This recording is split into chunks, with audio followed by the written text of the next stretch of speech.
Perfecto. Estamos. Bueno, a ver, ¿se me escucha bien? Sí. Sí. Muy buenas tardes a todos los que se van conectando. A ver, vamos a seguir admitiendo. Voy a hablar un poquito mientras se van conectando, se van sumando. A ver. Bien, perfecto. Bueno, a ver, vamos a seguir. Ahí está. Bien. Voy a hablar un poquito así, ya hago un poquito de relleno mientras voy aceptando y demás. Voy a presentar también un poco los temas, quiénes están a cargo. A ver. Obviamente primero agradecer a Intel por hacer posible este espacio de capacitación, una vez más acompañándonos.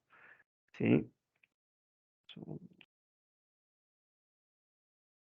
Así que bueno, paso a comentarles un poco a los que están conectados, a los participantes, que les agradezco muchísimo de nuevo por conectarse a horario también.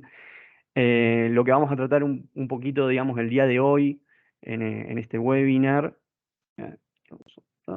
Más que nada vamos a hablar de los procesadores de decimotercera generación, un repaso de los avances y las mejoras continuas que nos trae este tipo de generación, ¿sí? La disponibilidad global también de las tarjetas gráficas discretas de Intel y un poco de killers en sí, las mejoras continuas en conectividad Wi-Fi Wired para las aplicaciones intensivas en datos, ¿sí? Esto es un poquito, digamos, un preámbulo muy general de lo que vamos a tratar el día de hoy, ¿sí? Obviamente tienen el chat para hacer preguntas, para hacer consultas, yo voy a estar atento. Bueno, sin más que agregar, si lo quieren ver después a este tipo de la capacitación en sí, de lo que se va a dar, el día de mañana va a estar disponible en nuestro canal de YouTube, en el cual después les voy a pasar el enlace, así lo pueden volver a retomar. Y bueno, sin extenderme mucho más, voy a presentarlo a Germán, que es el especialista que va a estar a cargo el día de hoy en esta capacitación. Germán, te saludo, ¿cómo estás? Hola, ¿qué tal? Buenas tardes, un placer estar acá. Bien, y bueno, también está presente Federico Fiori, que es también representante de la marca Intel. Fede, ¿estás por ahí? Sí, ahí vamos. Aquí. Buenas tardes para todos. Gracias por estar. Y bueno, y después de parte de AIR Computer se encuentra nuestro PM, referente de la marca Intel, Rodrigo Teixeira. Rodri, ¿cómo estás? Buenas. Hola, buenas tardes a todos. Gracias por el tiempo. Obviamente no quería dejar afuera a mi coequiper y a la directora del área de marketing de AIR Computer, Fernanda Carmasi, que también está conectada. Fer. Hola, directora. Bueno, fue como mucho, Obvio. pero bueno, gracias por el saludo. Por favor. Gracias a todos los asistentes. Hoy, bueno, está tomando la posta de estos encuentros y de estos entrenamientos Juliano. Así que bueno, mucha suerte, Juli. Lo van a empezar a ver más seguido por estos espacios. Y bueno, muchas gracias, como dijiste vos, a todos los asistentes por formar parte de estos encuentros que, bueno, están pensados pura y exclusivamente para todos ustedes, para que aprendan cosas nuevas, para que puedan llevarlas a sus negocios. Y obviamente Germán, a Fede, bueno, a Rodri también, por acompañarnos durante toda la presentación. Así que bueno, Juli, yo me quedo acá muteada, pero bueno, firme al pie del cañón Seguimos. para lo que necesites. Por favor, gracias. Bueno, yo también no voy a agregar mucho más porque, bueno, vinimos a ver la capacitación y demás de lo que nos trajo Germán. Así que, Germán, te paso la posta y cualquier cosita, yo estoy atento al chat por si tienen alguna pregunta en específica y demás. ¿Sí? Excelente. Perfecto. Bárbaro, muchísimas gracias. Les voy a compartir pantalla como para que vayamos viendo de qué vamos a ir hablando. La idea de la charla de hoy es un poco una actualización de decimotercera generación para los que estuvieron en los entrenamientos de finales del año pasado. Ya hablamos de decimosegunda y qué es lo que trae de novedoso.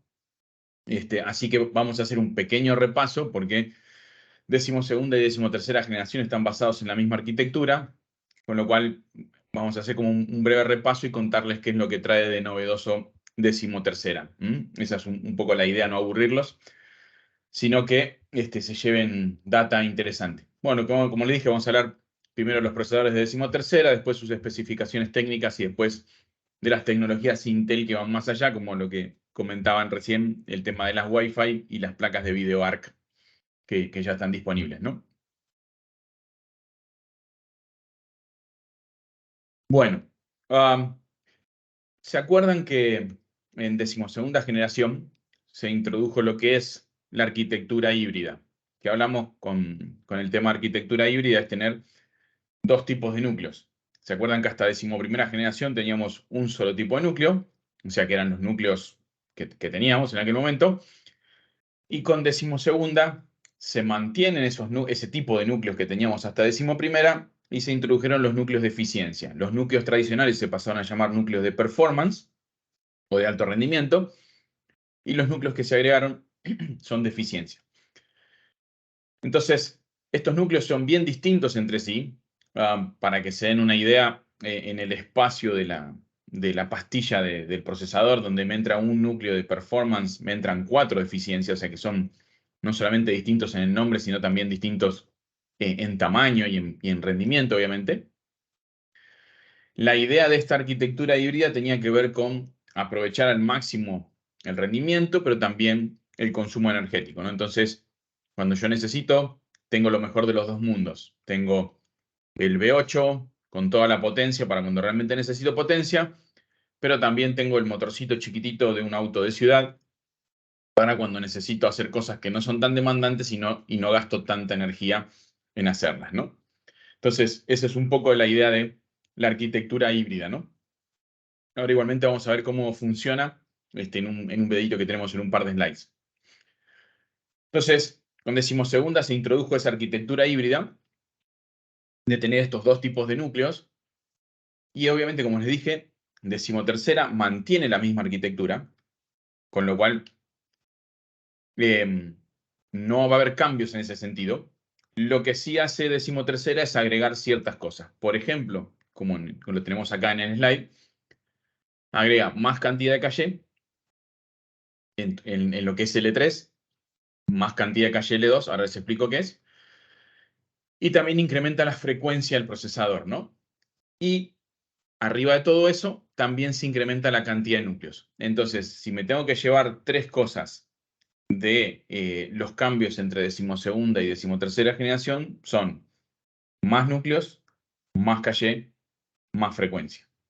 Para los que no lo saben, no lo recuerdan, la caché es una memoria muy pequeñita que está pegada a cada núcleo del procesador, y hay de 3 niveles, por eso acá en el slide habla de L2 y L3.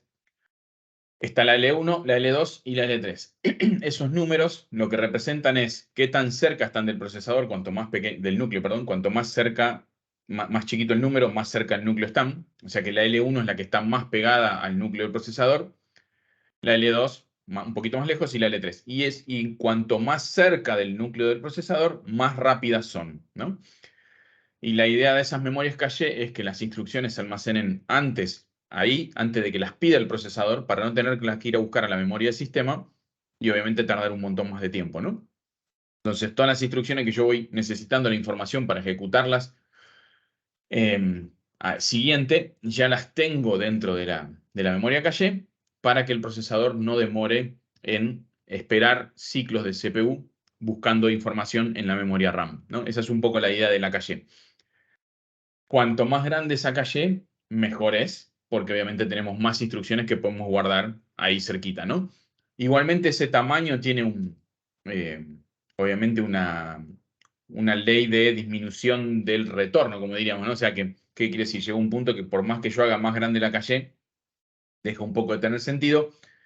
Por eso es medio como un balance, ¿no? Que hay que buscar de tener buenos núcleos de CPU con un tamaño de caché que vaya acorde a esos núcleos de CPU.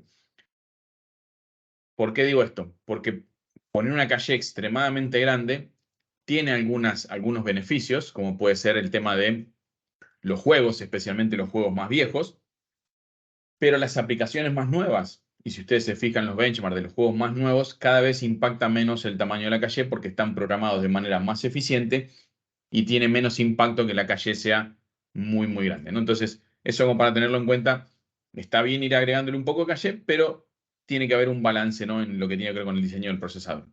Eso para que se entienda.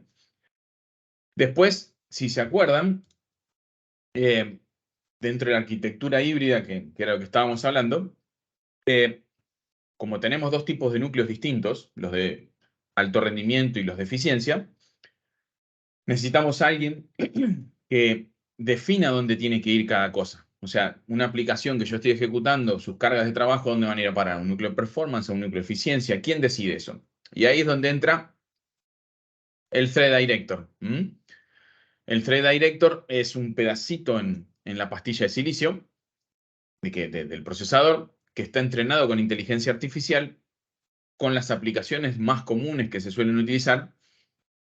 Y entonces él ve la aplicación que uno está utilizando y en base a eso define a qué núcleo va a ir a parar, si a uno de performance o uno de eficiencia, o incluso si las tiene que mover mientras están en uso. Esto lo hace hablando con el sistema operativo, en este caso Windows 11, por eso Intel recomienda Windows 11 con decimosegunda y con decimotercera generación, no porque no pueda funcionar con Windows 10, porque funciona, pero con Windows 11 lo hace de manera más óptima. ¿Por qué? Porque Intel participó con Microsoft en el desarrollo del scheduler de Windows 11. El scheduler es como el Thread Director, pero del lado del sistema operativo. Define dónde va a parar cada tarea dentro del procesador. Entonces, el Thread Director está desarrollado para trabajar de manera muy, muy hermanada con el scheduler de Windows 11. Por eso es que Intel recomienda Windows 11, más allá de que también funcione con Windows 10, solo que con Windows 11 lo va a hacer de manera más óptima, ¿no? Esa es la gran diferencia. Y para decimotercera generación, este Thread Director, que también estaba en decimosegunda, lo que se hizo fue mejorar el algoritmo de inteligencia artificial, ¿no? Pero la funcionalidad sigue siendo exactamente la misma, más allá de las mejoras. Ahora, a veces es medio complicado entender cómo se desarrolla todo esto, porque decís, bueno, pero entonces tengo, como se dice, me insertan una demora, porque entre que entra la tarea del procesador, el Thread Director ahora con el sistema operativo y decide dónde va a parar, eso es tiempo. No, como yo les decía, como Intel participó en el desarrollo de Microsoft con Windows 11, las cosas se hacen de una manera que no hay una demora en decidir a dónde va a parar cada tarea. Simplemente se hace en lo que se dice en vivo y no introduce ningún lag ni ninguna demora en las tareas. Así que eso, quédense tranquilos. E incluso, ahora vamos a ver en el video que yo les comentaba, van a ver que una tarea vaya a parar a un tipo de núcleo no implica necesariamente que esa tarea se va a quedar ahí. O sea, el Thread Director puede definir que una tarea vaya a un núcleo de performance simplemente porque, por ejemplo, no estamos haciendo nada con el equipo. Entonces, no sé, la charla que estamos haciendo ahora a través de Teams, el Thread Director decide, bueno, como no hay nada en el equipo, la ponemos en un núcleo de performance o en uno en dos núcleos de performance.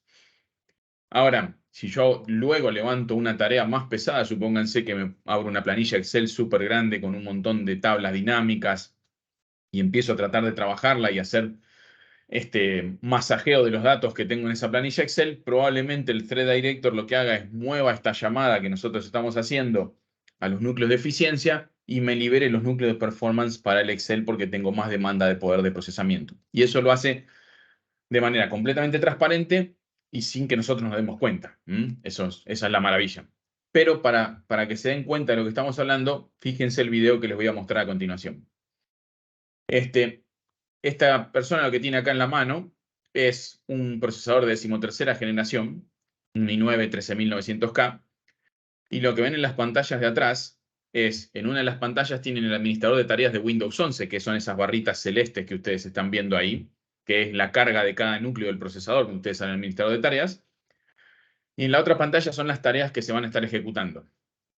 Entonces, lo que ustedes tienen que prestar atención es a la carga de trabajo de los núcleos del procesador que están en la pantalla a la derecha y luego a los programas que van a estar ejecutando en la pantalla de la izquierda. No se preocupen, ahí vuelven. Entonces, lo que tenemos en la pantalla a la izquierda y que van a estar ejecutando ahí es un render. ¿Por qué utilizan un render? Porque usted me va a decir, bueno, no es una carga de trabajo típica, porque los renders son programas que utilizan absolutamente todos los núcleos del procesador. Para hacer una demo de este estilo es lo ideal. Entonces, fíjense que ahí ejecutó el render y miren lo que va a pasar con todos los núcleos del procesador. Todos hacia arriba, ¿tá? Todos al 100% de uso, que es lo normal que pasa cuando uno usa una aplicación intensiva. Todos los núcleos al 100%. Cuando pasaba eso, la máquina queda prácticamente inusable. Uno se tiene que levantar, tomar, ir a buscar un café y esperar a que termine. Ahora fíjense, ahí él minimizó la tarea, el render, y fíjense lo que va a pasar con los núcleos de arriba. La mitad de arriba son los núcleos de performance y la mitad de abajo son los núcleos de eficiencia. Fíjense que mientras los núcleos de eficiencia siguen al 100%, los de performance bajaron a 0. ¿Por qué? Porque como el sistema operativo y el thread director detectan que yo quiero hacer otra cosa, me liberan los núcleos de performance para que yo haga precisamente otra cosa. Lo que va a hacer ahora es va a tirar otro render más, además del que ya estaba corriendo, y van a ver cómo otra vez los núcleos, todos los núcleos vuelven a estar al 100%. Y una vez que haga eso, lo va a volver a minimizar para que vean que al minimizarlo otra vez va a detectar que los núcleos tienen que ser liberados porque yo quiero hacer otra tarea.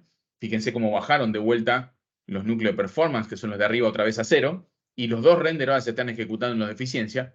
Y mientras hace eso, levanta un juego. Y ahora van a ver que el juego se ve completamente fluido. ¿Por qué? Porque yo tengo los núcleos de performance del procesador disponibles para lo que yo quiero hacer. Mientras tanto, los dos renders se siguen ejecutando en los núcleos de eficiencia. Obviamente, los dos renders se van a ejecutar más lento porque estoy usando los núcleos de performance para poder hacer otras cosas. Pero lo bueno que tiene esto, de la arquitectura híbrida, es que me permite hacer otras cosas mientras yo sigo trabajando en otras tareas. Entonces, acá pusieron un juego para que se note la fluidez, que no pierde fluidez la máquina más allá de que esté ejecutando dos renders. Pero lo maravilloso de esto es que cuando yo esté haciendo otro tipo de trabajo y sea muy demandante, el comportamiento va a ser exactamente el mismo. O sea, yo voy a poder seguir utilizando la máquina como si nada, con la arquitectura híbrida, porque siempre va a asignar los núcleos de eficiencia a la tarea que nosotros minimizamos o pasamos a otro plano, y me va a liberar los núcleos de performance para las tareas que yo tengo en pantalla y que estoy realmente realizando.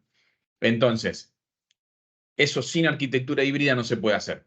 ¿Por qué? Porque el sistema operativo no tiene manera, en este caso Windows, no tiene manera de diferenciar los núcleos, precisamente porque no hay núcleos distintos. En un procesador que no es híbrido, todos los núcleos son iguales. Entonces, ¿qué va a pasar? Lo que va a hacer el sistema operativo va a tratar de meter entre medio de los espaciecitos que me quedan de lo que está ejecutando las tareas que yo quiero hacer nuevas. Pero ¿qué pasa? Como lo está tratando de meter entre medio, porque la arquitectura no es híbrida y no tiene manera de diferenciar los núcleos, lo que va a pasar es que la experiencia va a ser que se me traba todo, hasta el mouse yendo de un lado para otro en la pantalla, se me va a trabar. Entonces, esa es la gran diferencia que tenés entre una arquitectura híbrida, como son los procesadores de 12ª y 13ª generación, y un procesador que no tenga arquitectura híbrida. No importa cuánta cantidad de núcleos tenga, va a pasar eso.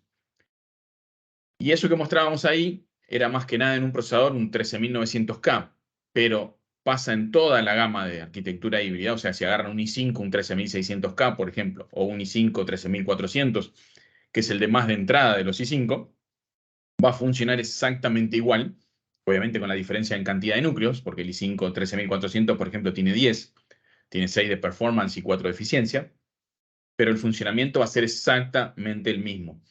Entonces, incluso en un gama media, como es un i5 con 10 núcleos, vamos a tener este tipo de comportamiento que antes no lo podíamos tener, ni lo podemos tener con otros procesadores que no son híbridos, ¿no? Entonces, esa es la gran ventaja y la magia que tiene la arquitectura híbrida, que se mantiene en 13ª, con el agregado que yo les había comentado de más caché, más núcleos y más frecuencia. Más allá de la arquitectura híbrida, que es lo principal en cuanto a 12ª y 13ª generación, después obviamente se mantiene todo lo que teníamos de 12ª, lo que tiene que ver con el soporte para memorias DDR4 y DDR5. Eso es importante, ¿por qué? Porque nosotros podemos colocar el procesador en cualquiera de los motherboards que elijamos, ya sea motherboards con soporte para memoria DDR4 o motherboards con soporte para memoria DDR5. Eso se mantiene. Con lo cual, decimotercera generación vamos a poder usar cualquiera de los dos tipos de memoria, obviamente limitado al motherboard que elijamos, ¿no? Si elegimos un motherboard con DDR4, vamos a poder usarla solo con DDR4 y a la vez lo mismo con DDR5, ¿no? Ahora los precios se han acomodado bastante, DDR5 ha ido bajando en precio y se estima que para finales de 2023 ya vamos a tener paridad de precio entre los dos, entre dos estándares, con lo cual un tiempo antes probablemente la gente ya migre más a DDR5 porque cuando los precios se juntan demasiado entre uno y otro, la gente ya más bien hace el salto pensando en que la memoria la va a poder reutilizar para configuraciones futuras, ¿no? Y DDR4 es como que ya tiene un límite a dónde va a llegar. También está el tema de PCI Express 5.0 que se lanzó con decimosegunda y se mantiene en decimotercera. Cuando se lanzó, obviamente, es el tema de huevo y la gallina, ¿no? En la plataforma. En decimosegunda generación no había ningún dispositivo PCI Express 5.0 cuando se lanzó. Bueno, ahora ya estamos en decimotercera generación, también con PCI Express 5.0 y ya tenemos disco de estado sólido PCI Express 5.0 y tenemos placas de video PCI Express 5.0. Entonces, bueno, ya podemos darle uso a esos zócalos que tenemos de máxima velocidad en nuestra plataforma con PCI Express 5. Después lo otro que se mantiene también lo que tiene que ver con Wi-Fi 6E. Después vamos a hablar un poquito de lo que tiene que ver con Wi-Fi, pero sepan que decimotercera generación mantiene el soporte para Wi-Fi 6E. Wi-Fi 6.7 vendrá para más adelante. Todavía está, se está trabajando el estándar, pero por ahora mantenemos Wi-Fi 6E en la plataforma. Recuerden que la E es porque es una extensión de Wi-Fi 6 que lo que agrega es la banda de 6 GHz. Hasta ahora teníamos la banda de 2.4 y de 5.8. Los que son Wi-Fi 6E tienen también la banda de 6 GHz. Recuerden también que cuanto más alta la banda a la que operamos, es mayor la velocidad, pero también más corto el alcance. Por eso es que se mantiene también todavía la banda de 2.4 GHz, porque cuanto más baja la frecuencia, más lejos llegamos con la señal. Con lo cual, por más que resignemos algo de velocidad, también es importante mantener las bandas de 2.4, ¿no? Después, con respecto a memoria, que habíamos hablado justo que estábamos hablando de DDR5. Con DDR5 se lanzó lo que es XMP 3.0, que ya se había lanzado con decimosegunda, se mantiene con decimotercera. Para los que no lo conocen o no estuvieron en las charlas anteriores, XMP es un estándar que creó Intel y que adhirió a la industria de las memorias y que básicamente lo que permite es tener distintos perfiles de velocidad dentro de la memoria. Tenemos una velocidad por defecto y algún perfil con distintas velocidades dentro de la misma memoria. Con XMP 2.0, que era hasta DDR4, se tenían nada más que dos perfiles, el por defecto y uno más que agregaba el fabricante. Ahora con XMP 3.0, que arranca a partir de DDR5, tenemos 5 perfiles, 3 van a estar definidos por el fabricante, 2 por el usuario. O sea, ustedes van a poder meter mano y definir 2 perfiles más que queden grabados dentro del stick de memoria en lo que tiene que ver con XMP. ¿Y estos perfiles para qué me sirven? Básicamente lo que se hacía hasta ahora es entrabas al BIOS del motherboard y elegías el perfil que más te gustaba en base al rendimiento que vos estabas buscando. Ustedes me dirán, bueno, pero si hay perfiles con más rendimiento, ¿por qué directamente el fabricante no ponía ese y listo, y se terminó el problema y usamos máximo rendimiento? Porque las memorias, más allá de las frecuencias, para los que lo saben, tienen un montón de timings internos, distintos parámetros. Entonces, cuando yo subo la frecuencia, a veces tengo que subir, por ejemplo, la latencia. Entonces, eso tiene un impacto distinto. Subir la frecuencia mejora el rendimiento en algunas aplicaciones, pero el subir la latencia empeora el rendimiento en otras. Entonces, es por eso que es un juego, ¿no? A ver qué es lo que me sirve más para la aplicación que yo utilizo, ¿no? Y esto era bastante complicado, obviamente, para el que no entiende nada, con lo cual el que compraba una memoria XMP y no era un nerd, por decirlo de alguna manera, no podía tener muchas ventajas, salvo que mirara videos en YouTube y tratara de ver cómo podía hacer la optimización, pero no es para cualquiera. De ahí es que algo que se introdujo en decimosegunda generación y se mantiene en decimotercera, que tiene que ver con el Intel Dynamic Memory Boost. Intel siempre con los nombres cortitos que nos encantan. el Intel Dynamic Memory Boost lo que hace es, básicamente, es un turbo para la memoria utilizando los perfiles XMP. Vieron que ustedes, cuando tienen un procesador Intel, ya hace mucho tiempo, no tienen que andar subiendo y bajando la frecuencia ustedes a mano, sino que el procesador tiene turbo. Con esto, ¿qué hacemos? Optimizamos el consumo de energía, la disipación de calor y tenemos el rendimiento en el momento que lo queremos. Así es como funciona el turbo en los procesadores. En las memorias se va a hacer algo parecido, pero lo va a hacer el procesador en conjunto con el chipset y las memorias. Entonces, ¿qué es lo que va a pasar? Si ven el grafiquito que yo tengo acá al costado, vamos a tener la frecuencia predeterminada que viene en la memoria, que es la que pone el fabricante. Y cuando tengamos una carga de trabajo que requiera más rendimiento de la memoria, lo que va a hacer el Intel Dynamic Memory Boost se va a fijar entre los perfiles XMP, va a elegir el que mejor se adapte, lo va a setear en ese momento, va a utilizar ese perfil mientras dure esa carga de trabajo y cuando se termine esa carga de trabajo vuelve a la frecuencia predeterminada. Por eso es que les digo, es como un turbo para la memoria porque hace como el procesador, ¿no? Sube la frecuencia, o en este caso busca entre los perfiles XMP cuál es el que mejor le queda para la carga de trabajo y luego vuelve a la frecuencia predeterminada una vez que terminó la carga de trabajo, ¿no? Esto lo que tiene es que le permite a cualquiera aprovechar sus memorias XMP, ya que hizo la inversión. Lo bueno es que le puede sacar el jugo sin tener que agarrar y andar mirando tutorials de internet a ver cómo tocar los perfiles XMP en el BIOS. Simplemente teniendo habilitado el Intel Dynamic Memory Boost, funciona por defecto así y funciona en los chipsets B660, B660, B760 y los Z 690, 790, también los H 660 y 760, salvo en los H610, que son los que se van a mantener de entrada.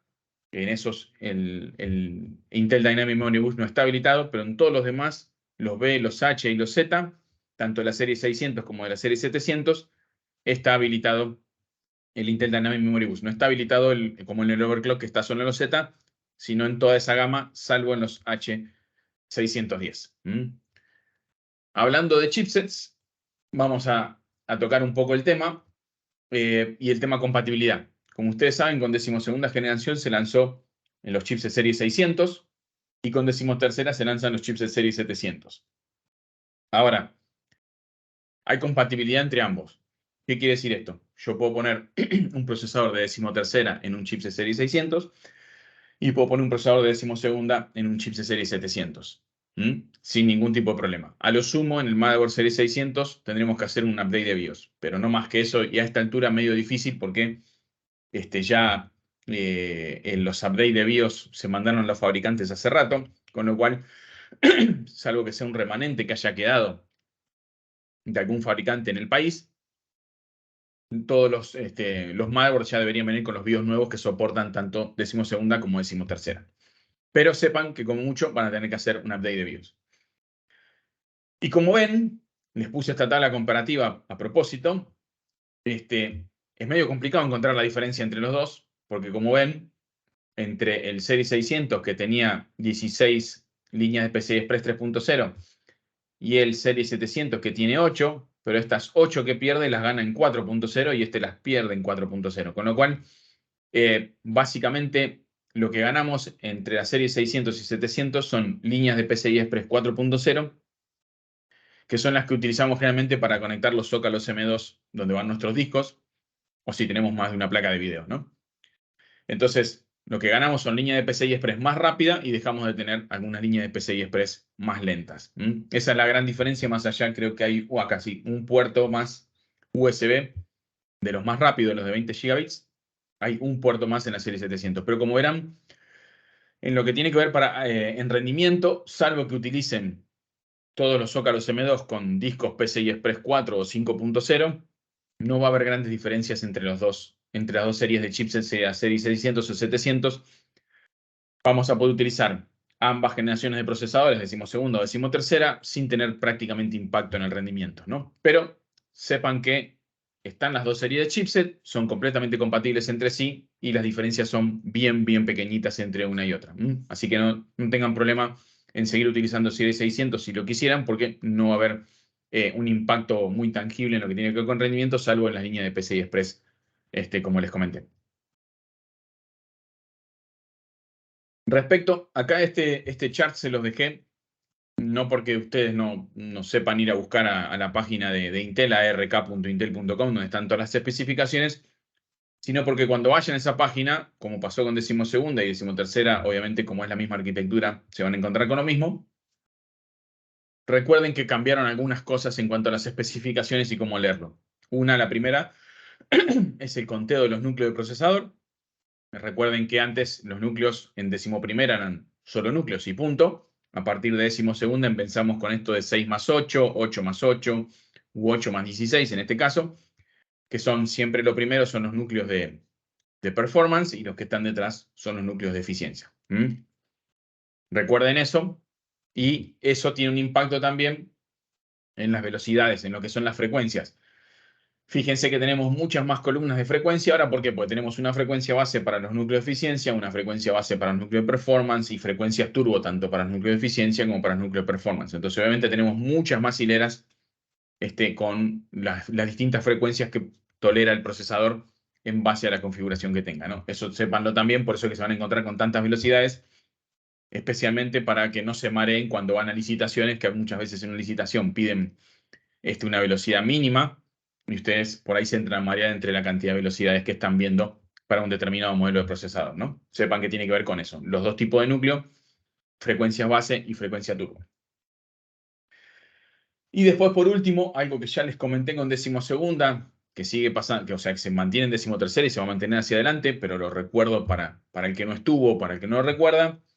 Recuerden que Intel cambió la manera de informar el consumo. Esto no tiene que ver porque los procesadores consuman mucha más energía, sino simplemente por ciertas funcionalidades que Intel habilitó. Y entonces hacía falta tener la información en cuanto a los diferentes consumos del procesador. Hasta decimoprimera generación, Intel informaba solo el TDP, como lo informan todos, que era el consumo típico, por decirlo de alguna manera, del procesador, que siempre venía siendo, hasta 11ª generación, en el caso de los i9, 125 watts. ¿Qué pasaba? ¿Quería decir que ese procesador no consumía más de 125 watts? No, no era así. En el caso del i9 de decimoprimera generación, llegaba a consumir hasta 241 watts en modo turbo full. Ahora, ¿qué pasaba? ¿Por qué no se informaba en decimoprimera generación y se pasó a informar en decimosegunda? Y se mantiene en decimotercera. Porque hasta decimoprimera generación, los procesadores K, por ejemplo, que son en donde se liberó esta especificación, seguían teniendo, como todo el lineal, un tiempo límite para utilizar el turbo, que era, en los modelos más tope de gama, de 56 segundos. Entonces, ¿qué quería decir esto? Cuando nosotros ejecutábamos una tarea que requería máximo rendimiento, el procesador escalaba en frecuencia hasta su máxima frecuencia turbo y la mantenía como máximo por 56 segundos, que era este parámetro tau que tenía Intel en los procesadores. Luego de eso, la frecuencia bajaba para mantenerse dentro de los 125 watts que se informaban como el consumo típico. Pero el procesador durante ese breve periodo se pasaba de consumo, pero no pasaba nada. ¿Por qué? Porque la solución térmica, por más que estuviera pensada para 125 watts, como eran solo 56 segundos, no llegaba a generar un problema. Era simplemente escalaba en frecuencia y luego volvía y enfriaba todo el equipo. Con los procesadores K de decimosegunda generación, lo que hizo Intel fue liberar ese tiempo. O sea, ya no está más ese límite de 56 segundos. Al no estar más ese límite, hay que informar el consumo máximo. ¿Por qué? Porque si el usuario quiere tener el procesador en velocidad turbo de tiempo indefinido, o sea, que no baje nunca de esa velocidad turbo mientras esté ejecutando una tarea que lo requiera, tiene que saber cuál es el consumo máximo de ese procesador para poder elegir una solución térmica que vaya con ese consumo máximo si lo quiere mantener indefinido en el tiempo cuando está ejecutando una tarea y no solamente 56 segundos. De ahí es que se pasó a informar el consumo máximo que antes estaba, pero no se informaba porque simplemente no había necesidad de hacerlo porque el procesador se autorregulaba automáticamente, ¿no? Y ese autorregule va a seguir estando. ¿Qué quiere decir con esto? El límite de tiempo se levantó y se sacó para los procesadores K, solamente recuerden eso, pero si nosotros ponemos una solución térmica que siga manteniéndose en los 125 watts, más allá de que el procesador tiene una velocidad turbo que va hasta los 253 watts de consumo, no va a pasar absolutamente nada y el procesador va a seguir funcionando, pero va a funcionar como funcionaba antes. ¿Qué quiere decir? El turbo va a ir hacia arriba, se va a mantener ahí arriba mientras el procesador esté por debajo de los 100 grados. Cuando el procesador llegue a los 100 grados, va a bajar la frecuencia para mantenerlo dentro de las especificaciones. Entonces, esa es la diferencia. Antes eso lo hacía sí o sí, no importa qué solución térmica ustedes le pusieran, iba a estar esos 56 segundos, ahí iba a bajar. Ahora, si la solución térmica que le ponen soporta el consumo máximo, el procesador no va a bajar mientras se mantenga ejecutando esa carga de trabajo. Esa es la gran diferencia y por eso ahora se informan los dos consumos y antes se informaba solamente uno, ¿no? Eso para que se entienda, no es que aumentamos el consumo, sino simplemente que ahora se informan los dos por esta liberación en las especificaciones que hubo en la cantidad de tiempo que puede ejecutar el turbo del procesador. Después cualquier cosa, si no lo último, si no fue claro, me pueden hacer preguntas, no hay ningún problema. O las pueden ir dejando en el chat y las respondemos al final para no perder tiempo. Después hay otra cosa, esto de Intel no recicla, no tiene nada que ver con salvar el medio ambiente. Tiene que ver con no renombrar CPUs viejos con nombres nuevos, que sí está pasando de la mano de enfrente, ¿no? Entonces, Intel no está, cuando ustedes se llevan un procesador de decimosegunda o decimotercera generación, realmente se están llevando lo último que tiene Intel. Lo último de lo último. No estamos renombrando tecnologías viejas, que si ustedes siguen más o menos el mercado, saben a qué me refiero, saben de qué estamos hablando. Eso nos parece que no es leal con el cliente. Entonces, cuando ustedes se están llevando procesadores de la última generación de Intel, realmente se están llevando lo último en tecnología y no algo viejito a lo que le cambiamos el nombre y le pusimos un 13 adelante y dijimos, mira qué lindo procesador de decimotercera. No, con Intel te llevas siempre lo último. No es un procesador o una arquitectura vieja a la que le cambiamos el nombre.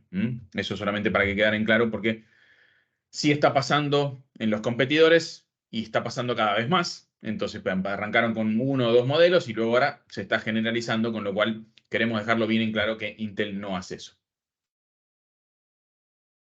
Después, en cuanto a tecnologías Intel, creo que vamos. Sepan que desde finales del año pasado, sí, un poquito antes, octubre más o menos del año pasado, están disponibles para escritorio, porque estas placas estaban disponibles solamente para movilidad, o sea, para los notebooks. Sepan que ahora está disponible las que ustedes ven ahí en la foto. Y para que vean que no es mentira, no sé si se llega a ver, tengo una acá, adelante mío. No es así algo imaginario. Estas placas que ustedes ven ahí son para agregar a las máquinas de escritorio y son el tope de gama de gaming en placas Wi-Fi que tiene Intel. ¿Cuál es la diferencia con una placa tradicional? Es lo que ven ahí al costado, o sea, lo que ven acá en pantalla.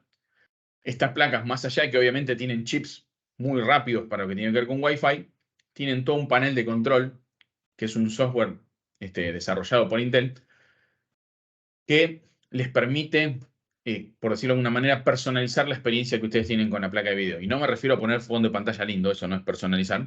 Cuando me refiero a personalizar es, por ejemplo, decir qué aplicación quieren que tenga prioridad en la conexión Wi-Fi. Entonces yo puedo agarrar y decir, como yo sé que voy a estar usando Teams, entro a la configuración y digo, quiero que la prioridad la tenga Teams porque no quiero que se me corte ni que se me ponga lenta la cámara ni nada. Entonces puedo hacer eso, o puedo darle prioridad a un juego, o puedo darle la prioridad a un streaming, o lo que fuere que esté haciendo. Yo puedo elegir con las aplicaciones que tengo disponibles qué prioridad darle.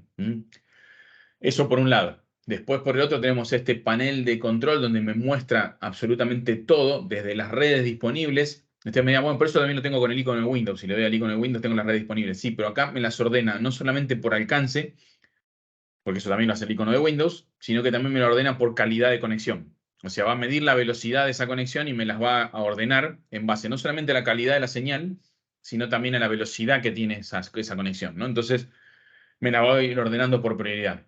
E incluso, por ejemplo, acá donde están estos tildes verdes, son recomendaciones. Por ejemplo, cuando yo puse la demo de la Wi-Fi que tengo acá, que les mostré recién, en mi máquina, como yo tengo un access point acá arriba en mi cabeza, que es Wi-Fi 5, uno de los tildes me lo estaba marcando en rojo diciéndome, no estás aprovechando al máximo tu placa, porque es Wi-Fi 6E, esta killer, no la estás aprovechando al máximo porque tu access point es de una tecnología más vieja. Y tenía además un montón de recomendaciones en cuanto a qué aplicaciones cerrar, qué chequeos hacer en el router, un montón de cosas para que uno, consejos para mejorar precisamente la conectividad, ¿no? Incluso, esto que ven acá abajo, que fue el otro que agregué, porque me pareció que estaba muy, muy bueno, es que ustedes pueden ver las redes que alrededor de donde ustedes están conectados o están sentados. Entonces, supongamos que yo estoy acá en mi casa y veo las redes de mis vecinos acá. Bueno, pero no solamente veo las redes, sino veo en qué canal transmiten esas redes. En que tenemos todos los canales acá de transmisión. ¿Y esto de qué me sirve? Generalmente cuando en el vecindario tenemos todos el mismo proveedor de internet, o estamos más o menos casi todos en el proveedor, el proveedor no va a configurar los routers en distintos canales. Lo va a mandar todos igualitos. Cuando los mande todos igualitos, lo que van a ver ustedes es esto de acá. ¿Ah? Todas las redes Wi-Fi casi metidas o en un canal o en otro. ¿Ah? Y canales en el medio que no tienen nada. Cuando están todos los routers alrededor tuyo transmitiendo en el mismo canal, tenés interferencia. Esa interferencia degrada la señal. No es que no va a andar, pero degrada la señal y degrada la calidad de conexión. Con este tipo de herramientas uno puede elegir cambiar el canal donde estás transmitiendo el router y tener una mejor experiencia en cuanto a lo que tiene que ver con Wi-Fi, ¿no? Y además, estas placas tienen sentido hoy en día. ¿Por qué? Porque ya casi nadie quiere andar cableando en la casa.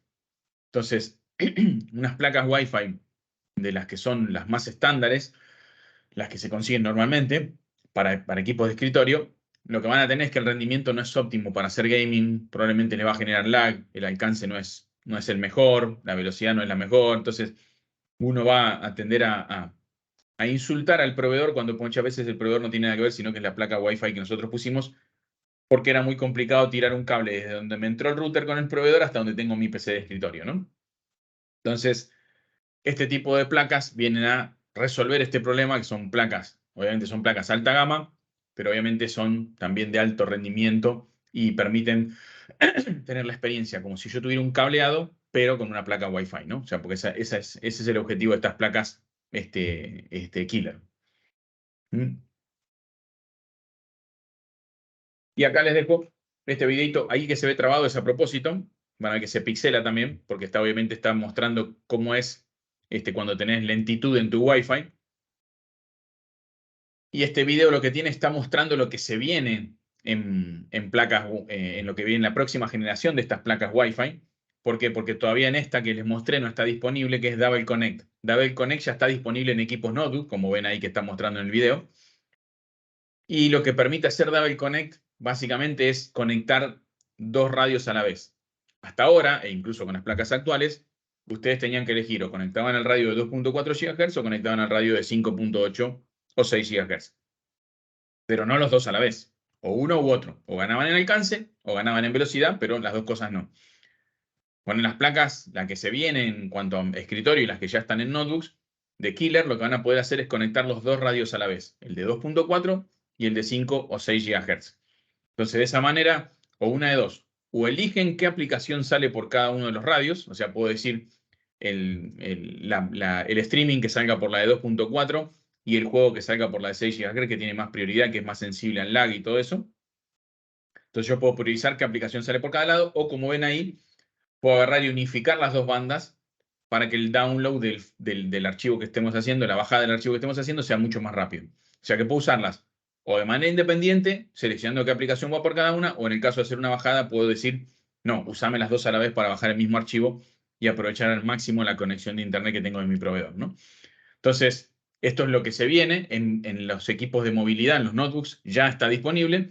En las killer para máquinas de escritorio va a estar disponible en la próxima generación que va a salir durante este año. Pero se los mostraba para que lo vean, que es lo que se viene y que lo que se agrega a los equipos killer de escritorio en el corto plazo.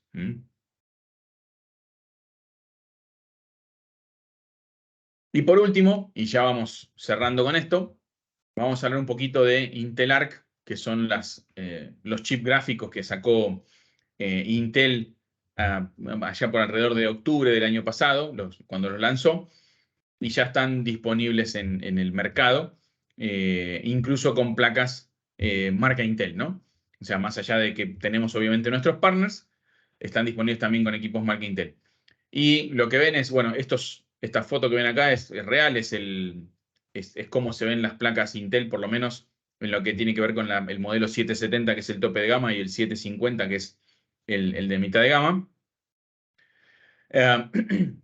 No toman en cuenta estos precios porque estos fueron de lanzamiento, estos han bajado un poco, pero si los quieren, o sea, no los toman en cuenta como que es la realidad ahora. Estas placas lo que tienen son el primer aventura, por decirlo de alguna manera, de Intel en el mercado de placas de video en mucho tiempo. Creo que la última había sido lanzada en los años 90. Y la verdad que Intel apuntó al segmento donde más gente hay. Si ustedes miran las encuestas de Steam, el 80 y pico % de los jugadores sigue jugando en 1080p. Espero que... Perdón por la tos. Creo que estaba en un 8 o un 10% en 2K y quedaba solamente un 4% en 4K, ¿no? Entonces Intel apuntó al grueso del segmento y las placas que sacó, la A770, que es la tope de gama, apunta a ese segmento, a lo que tiene que ver con jugadores que juegan en Full HD en 1080p. Y no ha sacado placas de gama más alta que van a ir para 2K a 4K. O sea, Intel no está apuntando por ahora a ese mercado, probablemente lo haga con la próxima generación, pero como este era el primer lanzamiento que hacía en muchísimos años, decidió ir al segmento más poblado, por decirlo de alguna manera, de jugadores y no ir a buscar tal vez algo que es más nicho, como es los jugadores que juegan en 4K. Así que esa es la idea de lo que se lanzó. Más allá de lo que tiene que ver con rendimiento, que no lo vamos a hablar acá, ustedes pueden mirar las reseñas online que hay de las placas Intel. Obviamente al principio, cuando recién se lanzaron, si ustedes miran las reseñas de principios de año, finales del año pasado, van a ver que había muchos problemas con los drivers. Eso es normal porque, bueno, es un lanzamiento, un producto nuevo, especialmente en video y un mercado que Intel no estaba. Pero con la actualización del 23 de febrero, que hubo de los drivers, se solucionaron prácticamente todos los problemas que había de drivers y realmente el rendimiento subió un montón en la mayoría de los juegos, ¿no? Entonces, ya estamos en un nivel de madurez de los drivers en donde podemos estar tranquilos en cuanto a lo que tiene que ver con el rendimiento de las placas, y los precios, lo que tiene es que son muy agresivos comparados con la competencia, ¿no? Las placas estas ya están disponibles, se van a poder adquirir en los distribuidores que conocemos normalmente, así que eso no hay ningún tipo de inconveniente. Y además de lo que tiene que ver con rendimiento, como yo les digo, eso lo pueden ir, no hace falta que se los diga yo, lo pueden ir a las reviews online para ver cómo performa y cómo se compara con la competencia. Hay algunos features que están buenos mostrar, que son únicos a las placas Intel, que tienen que ver en algunos casos con gaming, pero en otros no. Uno de ellos, y el más interesante, que es el que les voy a contar ahora, tiene que ver con Deep Link. Intel Deep Link es una tecnología que metió Intel para que cuando se utilizan las placas ARC en conjunción con un procesador de 12ª o 13ª generación que tenga video integrado, porque recuerden que los procesadores línea F no tienen el video integrado, los que terminan en F, pero si nosotros tenemos un procesador de 12ª o 13ª con video integrado y ponemos una placa ARC, vamos a tener habilitado lo que es Deep Link.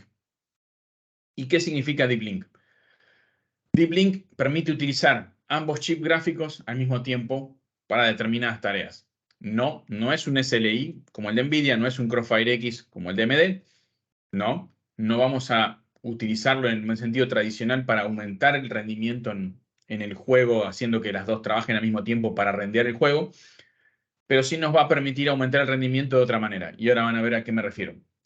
Bueno, dentro de lo que tenemos Deep Link tenemos Dynamic Power Share, que básicamente es la asignación dinámica de energía entre el chip de gráfico y el procesador, depende de qué necesite más, ¿no? Si necesita más el chip gráfico o necesita más el procesador, de acuerdo a la tarea que estamos haciendo. Esto tiene mucho más impacto en las notebooks que en las máquinas de escritorio, pero sepan que está ahí, que existe. Hypercompute, que tiene que ver con ciertas aplicaciones que nos van a permitir compilar software o tareas utilizando los dos chips al mismo tiempo, tanto la placa ARC como el video integrado del procesador. HyperEncode, que tiene que ver con la recodificación de videos, o sea, cuando transformamos un video formato, también lo vamos a poder usar los dos chips gráficos al mismo tiempo, y esto obviamente va a hacer que sea hasta un 40% más rápido que si lo hacemos solamente con la placa discreta. Y la más interesante de todas, por el uso diario que se le puede llegar a dar, y lo más probable que vean nuestros clientes, tiene que ver con Stream Assist. ¿De qué se trata Stream Assist? Stream Assist básicamente es la posibilidad de utilizar, como yo les decía, sigue siendo Deep Link, con lo cual vamos a utilizar los dos chips gráficos a la vez, pero para dividir las tareas. ¿Y a qué me refiero con dividir las tareas? A esto. Cuando yo tengo hoy un equipo que no tiene una placa de video ARC y tiene una placa de video de otra marca, no importa cuál, cuando yo estoy jugando y a la vez estoy haciendo streaming, que es lo más normal del mundo hoy en día, o sea que nosotros hagamos streaming, ya sea para nuestros amigos en Discord, si tenemos un canal en Twitch o si tenemos un canal en YouTube, o sea, lo más normal del mundo que cualquier adolescente hoy esté haciendo streaming mientras está jugando, lo que va a pasar es que una parte de la placa de video va a estar dedicada al juego y otra parte va a estar dedicada al streaming, porque básicamente estamos haciendo algo que tiene que ver con video. Ahora, cuando yo tengo una placa ARC y un procesador Intel de 12ª, 13ª generación y tengo habilitado Deep Link, lo que va a pasar es que la placa ARC se va a encargar del juego y el video integrado se va a encargar del streaming, el video integrado del procesador. Eso de esta manera, al repartir las tareas, obviamente estamos liberando rendimiento de la placa de video para que no me impacte en mi experiencia de juego. ¿Y qué tan importante es eso? ¿O qué tanto impacto tengo? Fíjense. Acá tenemos exactamente la misma configuración, o sea, procesador 12ª, 13ª generación con una placa ARC. La diferencia está en que en una tenemos Stream Assist habilitado y en la otra no, pero la configuración es exactamente la misma. Y fíjense el salto que tenemos cuando tenemos habilitado Stream Assist y pasamos la carga del streaming a el video integrado y liberamos la placa de video del streaming para que se dedique solamente al juego, ¿no? Fíjense que los saltos son importantes en varios juegos. Fíjense, bueno, Cyberpunk 2077 es uno de los juegos bastante nuevos. Forza Horizon 4, bueno, ya fue reemplazado por el 5, pero el engine es muy parecido, con lo cual la diferencia en rendimiento debe estar más o menos parecida. O sea que los saltos son más que interesantes en cuanto a lo que tiene que ver con rendimiento cuando tenemos Stream Assist habilitado. Y esto lo vamos a lograr teniendo una placa de video ARC con un procesador de 12ª o 13ª generación, ¿no? Y este Stream Assist está habilitado en las aplicaciones más conocidas que hay del mercado en cuanto a poder utilizar para hacer streaming. Entonces, por ejemplo, OBS, que es el más conocido, pero XSplit, que también es uno de los que se utilizan mucho, están habilitados para poder funcionar con Stream Assist, e incluso si nosotros queremos utilizar dentro del software de las placas ARC, tenemos el Control Intel ARC, que es el panel de control de las placas de video ARC, que nos va a permitir también acelerar el streaming que estamos haciendo. Si no tenemos ninguno de estos programas, dentro del panel de control de Intel Arc tenemos una parte de estudio que nos permite utilizar esto sin siquiera tener un programa de terceros, ¿no? O sea que además de que podemos utilizar programas de terceros para hacer streams, también podemos utilizar el Intel Control Arc que nos va a permitir aprovechar esto al máximo, ¿no? Pero bueno, nada. Sé que fue un montón de información, espero no haberlos mareado con todo lo que vimos. Y esto es todo lo que tenía para contarles. Si quedó alguna duda en el chat, se las respondo. Y si no, les cedo la palabra de vuelta a la gente de AIR para que nos despidamos. Bien, excelente, excelente, Germán. Así como dijo él, no sé si alguien tiene alguna pregunta, quiere comentarnos algo. El chat está disponible, ¿eh? Creo que todo más que claro, me parece. Como digo siempre, fue muy claro, no se entendió nada, una de dos. Seguramente fuiste muy claro, no hay problema en eso. Germán, bueno, te agradezco muchísimo por la capacitación, por tu tiempo, a vos, a Fede, a Rodri también por estar atento.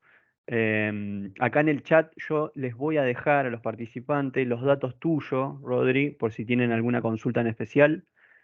Perfecto. Para con nosotros. Bien, y también les dejo una promoción que está corriendo actualmente en AIR Computers, así la pueden aprovechar. También es un poquito de lo que se habló. Así que, bueno, no sé si quieren agregar algo más, Germán, aparte de, bueno, de todo lo que nos dijiste y demás. Rodri, Fede. Nada, agradecerles el tiempo y bueno, espero que les haya servido. Los esperamos en en las próximas capacitaciones. Exactamente, así mismo como dijiste. Bueno, les agradezco a todos y nos vemos la próxima. Entonces, muchas gracias. Gracias a ustedes. Gracias. Hasta luego. Chao, chao.